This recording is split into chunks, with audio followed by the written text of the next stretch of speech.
आज हम डिस्कस करने जा रहे हैं आर्बिट्रेशन एक्ट 1940।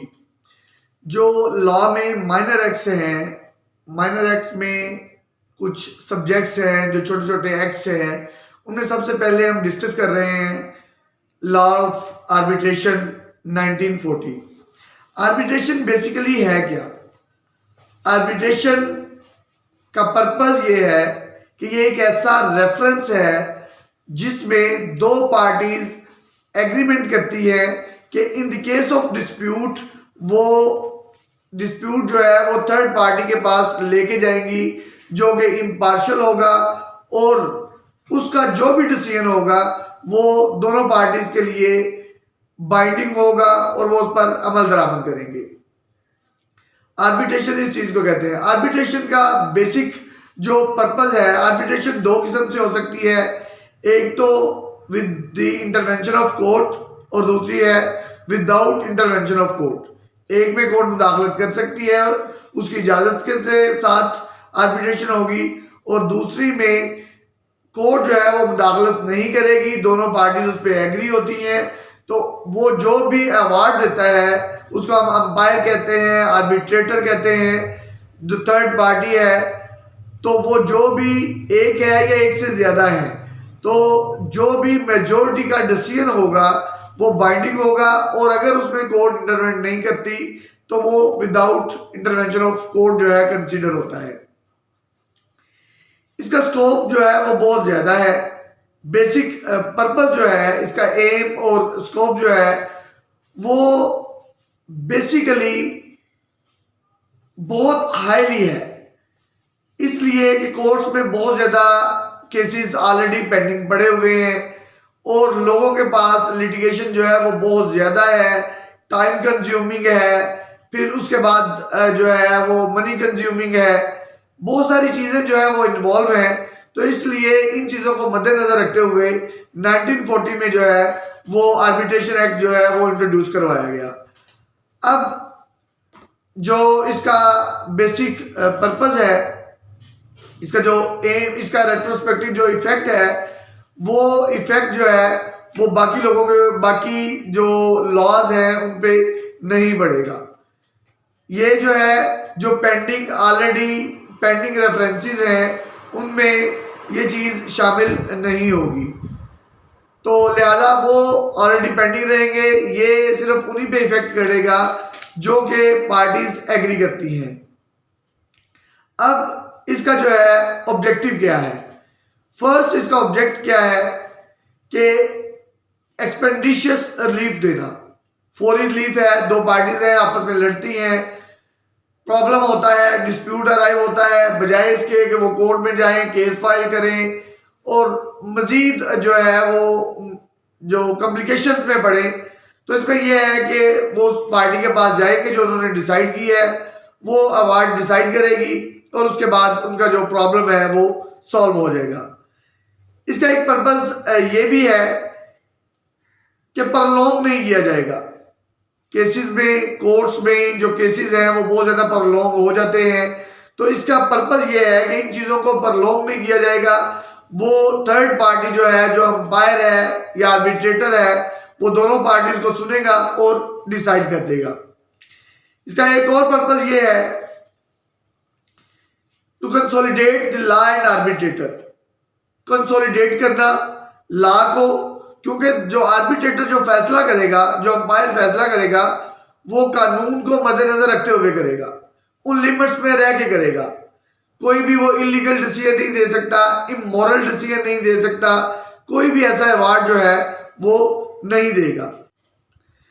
इनके पर्पसेस में जो एम है इसका, उसमें यूनिफॉर्मिटी ऑफ लॉ, उसको यूनिफॉर्म करना through out the country.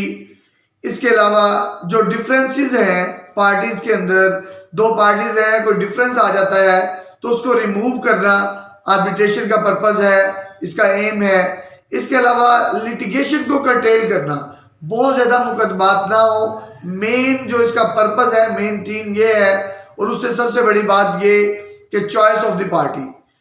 Choice of the party का ये फायदा है कि लाजमी नहीं होता कि कोई भी पार्टी, अगर डिस्प्यूट होता है तो पॉसिबिलिटी है गो जो जज होता है वो इम्पार्शियल होता है, लेकिन इसके बावजूद जब अगर पार्टीज एग्री हैं तो वो अपनी मर्जी के बंदे से, अपनी चॉइस के बंदे से डिसीजन ले सकती हैं। एक मेंटल अप्रोच होती है, मेंटल लेवल होता है।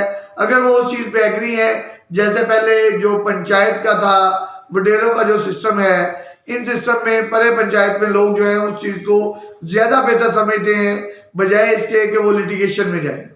तो इसके जो एम्स और पर्पस है उनमें ये चीजें शामिल हैं। अब उसके बाद जो आर्बिट्रेशन में ये चीज आती है कि जी आर्बिट्रेशन एक रेफरेंस है जो कि दो parties at the time of dispute third party को रेफर करेंगे।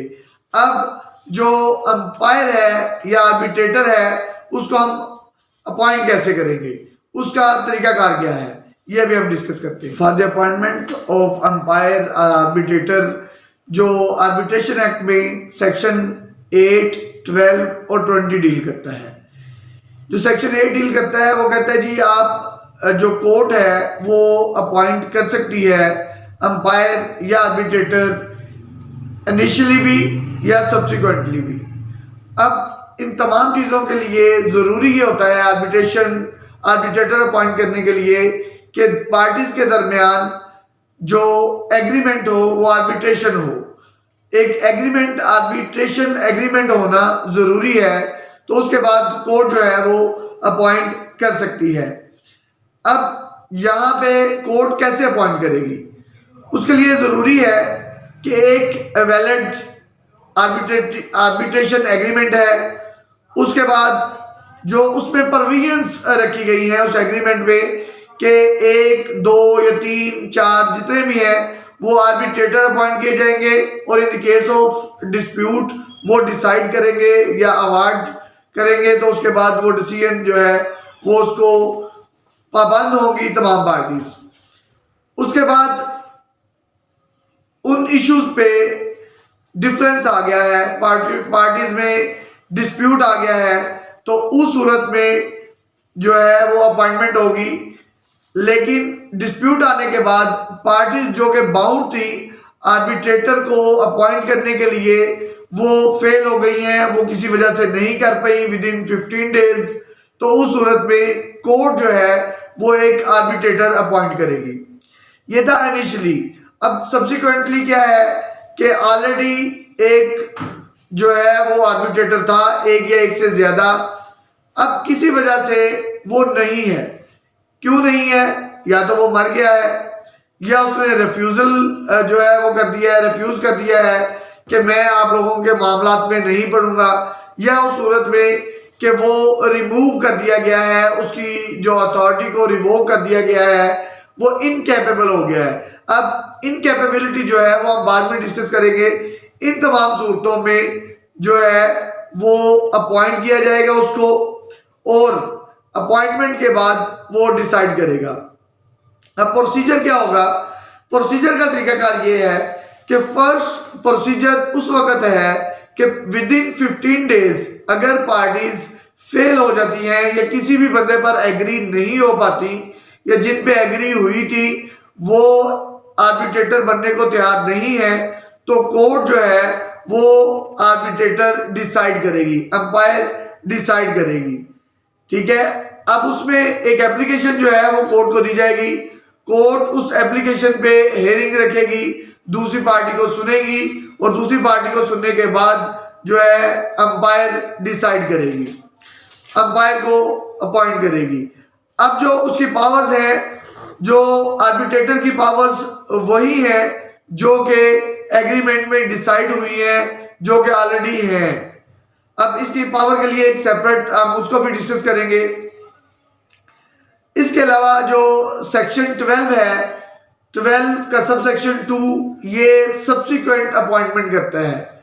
सब्सिक्वेंट अपॉइंटमेंट से मुराद ये है कि ऑलरेडी एक आर्बिट्रेटर जो एग्रीमेंट हो चुका है, आर्बिट्रेशन पेंडिंग थी या आर्बिट्रेशन हो चुकी थी, वो रिमूव हो गया है, रिफ्यूजल हो गया है, या फिर उस सूरत में कि वो मर चुका है, तो उस सूरत में जो है वो कोर्ट डिसाइड करेगी, कोर्ट अपॉइंट करेगी आर्बिट्रेटर को। अब आर्बिट्रेटर जो है रेवोकेशन के बाद जो उसके पास पावर्स आएंगी, पावर्स टू अपॉइंट जो है वो सेक्शन 20 सब सेक्शन 4 जो है, उस सूरत में वही सारी चीजें कि वैलिड एग्रीमेंट होगा, प्रोविजंस होंगी, आर्बिट्रेशन जो है वो कॉमन कंसेंट से अपॉइंट हुआ था और पार्टीज जो है वो फेल हो गई हैं, किसी सूरत में अपॉइंट नहीं कर पाई, तो कोर्ट के पास इख्तियार है कि कोर्ट जो है वो आर्बिट्रेटर अपॉइंट करेगी। अब जो आर्बिट्रेटर कोर्ट अपॉइंट करेगी उसके लिए जो है सेक्शन 8, सेक्शन 12 और सेक्शन 12 का सब सेक्शन 2 और सेक्शन 20 का सब सेक्शन 4 है। इन तमाम सूरतों में जो कंडीशन बताई गई है इनिशियली या सब्सिक्वेंटली कोर्ट आर्बिट्रेटर अपॉइंट कर सकती है, और उसकी जो पावर्स है वो अभी हम डिस्कस करते हैं कि वो पावर्स में क्या होगा, उनके पास कौन कौन सी पावर्स हैं, आर्बिट्रेटर क्या क्या कर सकता है। पावर्स ऑफ जो आर्बिट्रेटर है या अंपायर है उसमें सबसे पहले ये है कि ऑन ओथ जो है वो स्टेटमेंट ले सकता है, दोनों पार्टी से ओथ ले सकता है, हलफ ले सकता है, कसम ले सकता है, उनके जो विटनेसेस हैं उनसे कसम ले सकता है। उसके बाद जो स्टेटमेंट के बाद अवार्ड जो है वो जारी कर सकता है, अवार्ड का जो है अवार्ड सेट असाइड कर सकता है, अवार्ड जारी कर सकता है, उसको ऑल्टर कर सकता है, चेंज कर सकता है, रिमिट कर सकता है, एक्सटेंड कर सकता है, इसके अलावा उसको करेक्ट कर सकता है, इंटेरोगेशन कर सकता है, इसके अलावा वो प्लेन जो है वो उनको अमेंड कर सकता है। इसके पास ये तमाम इख्तियारात हैं जो कि इन्वेस्टिगेशन के पास होते हैं। इन्वेस्टिगेशन के पास और कोर्ट के पास वो तमाम इख्तियारात को यूज कर सकता है, लेकिन वो उन लिमिटेशन को जरूर मद्देनजर रखेगा जो कि एग्रीमेंट में डिसाइडेड है। एक तो वो लिमिटेशंस हैं जो कि एग्रीमेंट में डिसाइडेड है, वो उनको यूज करेगा, लेकिन अगर एग्रीमेंट में डिसाइडेड नहीं है तो वो बियॉन्ड द लॉ नहीं जाएगा। इसके अलावा उसके पास पावर है कि वो एट एनी टाइम किसी भी कोर्ट से जिसकी ज्यूरिसडिक्शन है उससे ओपिनियन भी ले सकता है कि ये मैटर है और यहाँ पे जो लॉ पॉइंट है वो क्या कहता है, और इसके अलावा उसकी वैलिडिटी जो है वो क्वेश्चन नहीं की जाएगी कोर्ट की या उसकी, अगर वो वैलिड है। कोर्ट के पास ये इख्तियार जरूर है कि वो एग्रीव पार्टी को, कोई भी एग्रीव्ड पार्टी है, उस अवार्ड के खिलाफ जा सकती है, लेकिन जो उसका अवार्ड है वो बेसिकली उसको एक कंक्लूजन है, वो डिसीजन है। जिस तरह कोर्ट का डिसीजन बाइंडिंग होता है उसी तरह जो आर्बिट्रेटर का अवार्ड है वो भी बाइंडिंग है। अब है हमारे पास रिमूवल। रिमूवल जो है कि आर्बिट्रेटर को, अंपायर को रिमूव कैसे किया जा सकता है। सेक्शन 11 ऑफ आर्बिट्रेशन एक्ट 1940 जो है वो इसको डील करता है। आर्बिट्रेशन जो है या आर्बिट्रेटर जो है वो उसको रिमूव हम कैसे कर सकते हैं, उसकी ग्राउंड्स क्या है। फर्स्ट ग्राउंड है अगर failure to use a reasonable dispatch, अगर वो रीजनेबल डिस्पैच नहीं करता, नोटिस नहीं देता पार्टीज को नहीं बुलाता, या with in a specific time जो कि 2 माह है उसके अंदर वो डिसीजन नहीं देता है, अवार्ड नहीं देता, तो उस सूरत में कोर्ट जो है वो उसको सेक्शन 11 के तहत रिमूव कर सकती है। इसके अलावा दूसरी ग्राउंड जो है वो मिसकंडक्ट है। मिसकंडक्ट उस सूरत में आता है कि उस जो सब्जेक्ट मैटर है उस सब्जेक्ट मैटर में अंपायर का अपना इंटरेस्ट भी है, वो पार्टी है, शेयर होल्डर है या कोई भी उसका रिलेटिव है, तो मिसकंडक्ट में भी, उस सूरत में भी कोर्ट जो है वो उसको रिमूव कर सकती है। अब जब कोर्ट उसको रिमूव करती है इन दोनों सूरतों में, तो उसको कोई भी तनख्वाह या मुआवजा नहीं दिया जाएगा, क्योंकि वो एक फेलियर की उसकी कंडीशन है, तो उस सूरत में पार्टीज बाउंड नहीं है कि उसको उसका मुआवजा दें। इसके अलावा जो लिमिटेशन है, अगर जो एप्लीकेशन फाइल करने की सेक्शन 11 के तहत वो 3 साल है, 3 साल के अंदर अंदर कोई भी पार्टी जो कोर्ट को एप्लीकेशन दे सकती है कि ये रीजनेबल अनरीजनेबल डिले है, इसमें डिस्पैच नहीं है, या फिर जो मिसकंडक्ट है अंपायर का या आर्बिट्रेटर का, तो वो सूरत में है 3 साल के अंदर अंदर वो उसको एप्लीकेशन देंगे कोर्ट को। कोर्ट के पास डिस्क्रिशनरी पावर्स हैं कि कोर्ट उसको रिमूव कर सकती है। अब जब कोर्ट उनको रिमूव कर देती है उस अंपायर को, तो उस सूरत में ये जो कोर्ट का आर्डर है वो अपीलेबल नहीं है। हाँ, इसके अगेंस्ट आप रिवीजन कर सकते हैं, रिवीजन में जा सकते हैं, निगरानी में जा सकते हैं, लेकिन ये ऑर्डर जो है वो अपीलेबल नहीं है, उसको वो बाइंडिंग समझा जाएगा। रिवीजन में आप जाते हैं तो उस सूरत में कोर्ट जो भी डिसाइड करती है वो दोनों पार्टी भी उसकी बाउंड होंगी। जी, अब हमारे पास है मॉडिफिकेशन, रिमिटेशन या रिमिटेंस और सेट असाइड। मॉडिफाई जो है वो अंपायर के पास ये पावर्स हैं, कोर्ट के पास ये पावर्स हैं कि जो अवार्ड है वो उसको मॉडिफाई कर सकती है। कोर्ट ये जो मॉडिफिकेशन, रिमिटेंस या फिर जो हमारे पास सेट असाइड है वो इख्तियारात सिर्फ कोर्ट के पास है। कोर्ट जो है वो कैसे उसको किन ग्राउंड पर मॉडिफाई करेगी। मॉडिफिकेशन के लिए एक तो 100 मोटो भी कर सकती है और दूसरा on the application of either side. कोई भी पार्टी एप्लीकेशन कोर्ट को देती है कि इसको मॉडिफाई किया जाए तो वो कर सकते हैं। अब मॉडिफाई जो है वो किन बेसिस पे किया जा सकता है, जब जो सब्जेक्ट मैटर है वो एग्रीमेंट में था ही नहीं, कोई एक ऐसा अंपायर ने या आर्बिट्रेटर ने ऐसा अवार्ड दे दिया है या ऐसे मैटर को डिस्कस कर दिया है जो कि एग्रीमेंट का हिस्सा ही नहीं था, तो उस सूरत में कोर्ट जो है वो उस हद तक उसको मॉडिफाई कर सकती है। दूसरी सूरत में जो अवार्ड है वो इम्परफेक्ट है। इम्परफेक्ट जो है, इम्परफेक्ट का मतलब क्या है कि वो सही नहीं है अपनी इटसेल्फ इस कंडीशन में, कोई उसमें इमोरल कंडीशन है या फिर ऐसी है जो अगेंस्ट लॉ है, तो उस सूरत में कोर्ट जो है उसको मॉडिफाई कर सकती है।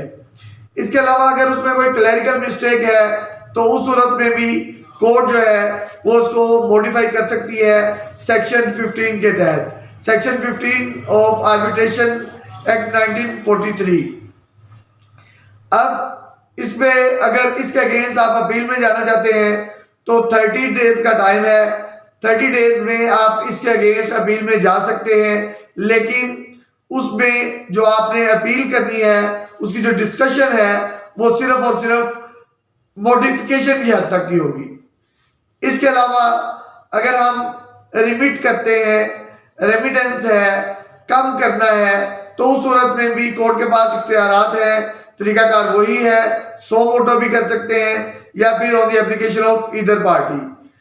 कोर्ट जब करती है तो किन सूरतों में कौन सी ग्राउंड है, उसमें जो कुछ अगर मैटर है वो छोड़ दिए गए हैं, अनडिसाइडेड है, तो उस सूरत में भी उसको किया जा सकता है, डिसाइड किया जा सकता है। या फिर कोई ऐसा मैटर डिसाइड हुआ है जो कि रेफर्ड ही नहीं था, उस सूरत में भी कोर्ट जो है उसको कर सकती है। या फिर इनआइडेंटिफाइड है, आइडेंटिफाई नहीं किया गया, सिर्फ बता दिया गया है और इनकैपेबल ऑफ एग्जीक्यूशन है, वो एग्जीक्यूशन के काबिल ही नहीं है, सब्जेक्ट मैटर ही डिस्ट्रॉय हो गया है, तो उस सूरत में भी कोर्ट जो है वो उसको अवार्ड को रिमिट कर सकती है। उसके बाद हमारे पास जो है वो ऑब्जेक्शन है। Objection arises to the legality of the award. Award जो है मैंने पहले कहा कि इमोरल है, लीगल नहीं है, अगेंस्ट द लॉ है, तो उस सूरत में भी कोर्ट के पास इख्तियार हासिल है कि कोर्ट जो है वो उसको रिमिट कर सकती है। और इसके अलावा अगर रीजंस नहीं है, कोई रीजनेबल अवार्ड नहीं है, तो उस सूरत में भी कोर्ट जो है वो इसको रिमिट कर सकती है। या फिर जो प्रोसीजर है उसका प्रोसीजर क्या होगा, एक टाइम जो है वो कोर्ट फिक्स करेगी, टाइम फिक्स करने के बाद दोनों पार्टीज को सुनेगी और अगर चाहे तो उसमें कोर्ट जो है वो एक्सटेंशन दे सकती है। एक्सटेंशन जो है, अगर उस सूरत में दोनों पार्टीज या जो एग्रीड पार्टी है वो एप्लीकेशन देती है तो अपोजिट पार्टी अपना रिटर्न रिप्लाई जो है वो सबमिट नहीं करवा पाती, तो उस सूरत में भी कोर्ट के पास ये डिस्क्रिशन हासिल है कि कोर्ट जो है वो उसको रिमिट कर दे, डिसाइड कर दे। और इसके अगेंस्ट भी जो है अपील है और 30 डेज का टाइम है, लिमिटेशन है, 30 डेज में एग्रीड पार्टी अपील में जा सकती है। थर्ड है हमारे पास सेट असाइड।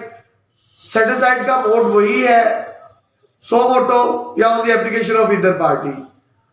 उस सूरत में भी जब पार्टी जो है एप्लीकेशन देती है तो उसकी ग्राउंड्स कौन सी है? फर्स्ट है मिसकंडक्ट।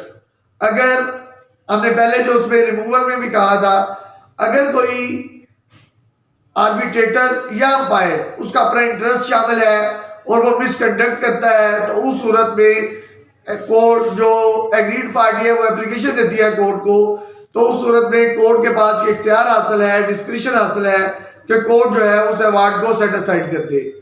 अब सेट असाइड करने की वही इंग्रेडिएंट जरूरी है कि वैलिड एग्रीमेंट था, उसमें डिसीजन हुआ और उस डिसीजन में जो आर्बिट्रेटर है उसने मिसकंडक्ट किया।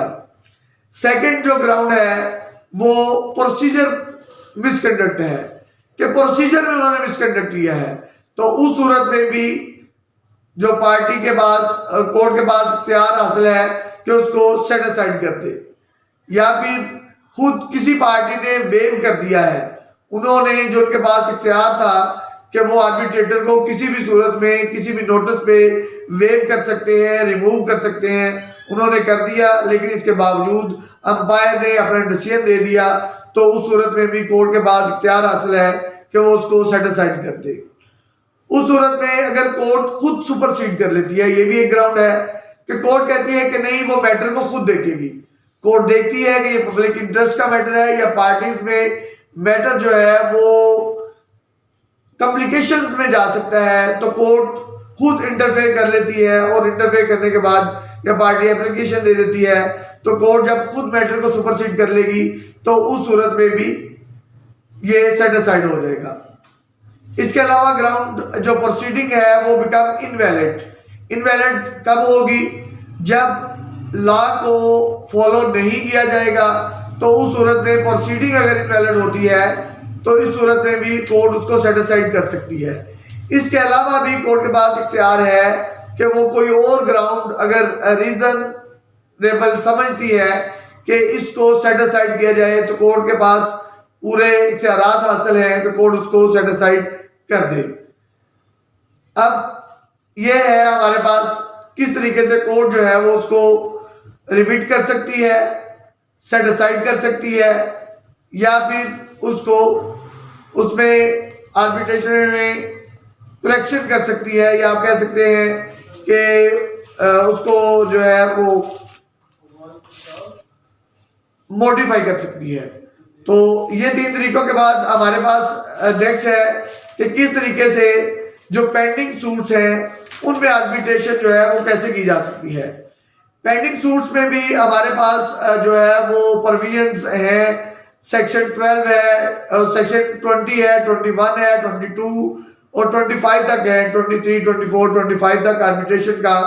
तो ये तरीकाकार बताते हैं कि किस तरीके से जो है वो पेंडिंग सूट्स में आप आर्बिट्रेशन कर सकते हैं with the intervention of court और without intervention of court.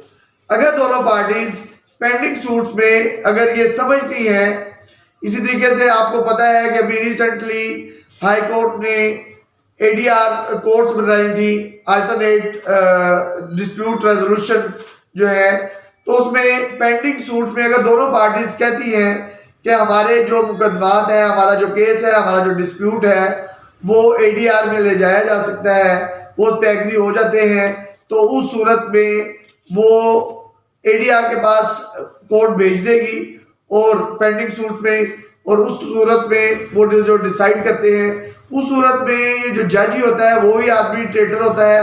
ADR का जो आप कह लें अपॉइंटेड सीट पे जो भी अथॉरिटी है वो एज ए आर्बिट्रेटर काम करते हैं। तो दोनों पार्टीज की जो उनका एग्रीमेंट है उसको देखते हैं और उसके बाद वो अवार्ड करते हैं। और इन सूरतों में भी लेकिन ये जो है वो अपीलेबल है। अगर कोई चीज़ इस पे एग्री नहीं है या पार्टीज उस पे विड्रॉ कर जाती है तो वो अपील कर सकती है। विदाउट इंटरवेंशन ऑफ कोर्ट दोनों सूरतों में आर्बिट्रेशन ये भी पॉसिबल है कि दोनों पार्टीज इस पे एग्री हो गई है कि हम अपने मैटर को जो विदाउट जो है इंटरवेंशन ऑफ कोर्ट डिसाइड करेंगे, तो वो एक एग्रीमेंट के तहत पेंडिंग सूट में एक अंपायर जो है अपॉइंट कर देते हैं और उसके बाद उनका अवार्ड जो होता है वो उन पर बाइंडिंग होता है। इसके अलावा जो competency of the suits during existence of arbitration agreement, अगर आर्बिट्रेशन एग्रीमेंट है तो उस सूरत में जो पेंडिंग जो आर्बिट्रेशन एग्रीमेंट है, सूट आर्बिट्रेशन एग्रीमेंट है, इसके बावजूद अगर कोई कोर्ट जो पार्टी है वो कोर्ट में चली जाती है तो उस सूरत में क्या तरीकाकार होगा।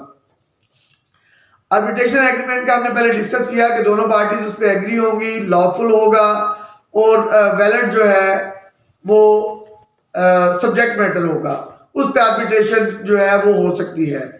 अब अगर इस दौरान जो आर्बिट्रेशन कोर्ट जो पार्टीज हैं वो एग्री होती हैं आर्बिट्रेशन पे, किसी भी आर्बिट्रेटर पे, तो उस सूरत में वो एग्री थी, उन्होंने किया। अगर कोई पार्टी इस दौरान कोर्ट चली जाती है तो ऑटोमेटिकली वो एग्रीमेंट दो बाइंडिंग था, तो सेकंड पार्टी के पास इख्तियार है वो कोर्ट में वो एग्रीमेंट लेके आए और कोर्ट उसके बाद उसको डिसाइड करे कि वो कौन से इश्यूज हैं जिनके ऊपर ये पार्टी कोर्ट में आई है, तो उस पर वो डिसीजन होगा और वो भी अपीलेबल है।